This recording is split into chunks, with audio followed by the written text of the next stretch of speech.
Enron was once the seventh largest publicly traded company in the United States. It was here in Houston where the best and the brightest went to work. Today, it's a curse word. Back then, it was literally the coolest, greatest, best place to work in the city, arguably the state. If you worked for Enron, you were part of the best and the brightest.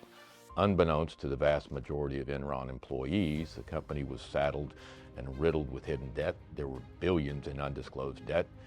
One fine day in 2001, the Enron employees, again, we're talking folks that went to the brightest East Coast premier colleges in the country, were told they had one day to pack up their stuff and leave.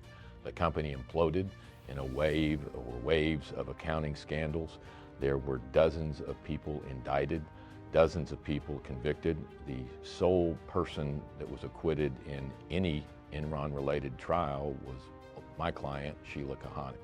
Every other defendant in that case had these big, high-powered DC, New York lawyers. We're talking in the early 2000s, these lawyers were charging $1,200, $1,500 an hour.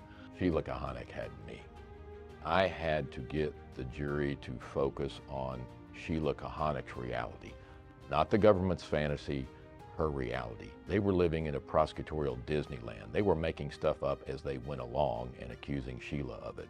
That Enron not guilty was one of the most significant white-collar verdicts in the last 25 years in this state and quite possibly in this country.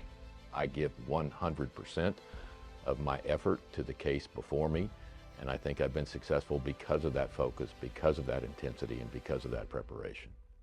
Verdicts in the biggest case of corporate fraud in history. 38 counts of fraud and conspiracy. Lawyers for Jeffrey Skilling and Kenneth Lay threw around complicated notions about margin calls and short selling. We fought the good fight, and some things work, some things don't. One of the things that's gratifying in this business is to get contacted by jurors after a trial, and they give you sort of their unvarnished opinion of what they thought. But in the Kahanik matter, I got an email from one of our jurors who said, "You and Sheila left those New York lawyers choking in your dust."